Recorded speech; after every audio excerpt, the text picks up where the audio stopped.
Друзья, сегодня я, как дипломированный психолог,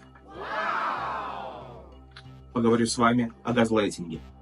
Газлайтинг – это психологический прием, при котором вам в голову кто-то вкладывает мысль и убеждает вас в том, что она именно ваша.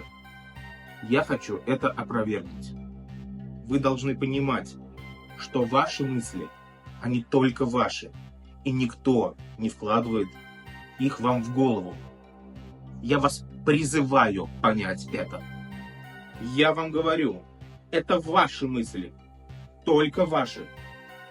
Я вам это говорю. Итак, только что, буквально за минуту, вы сами поняли, что газлайтинга не существует. Это просто проделки маркетологов. Пользуйтесь, а главное подписывайтесь. Здесь забавно.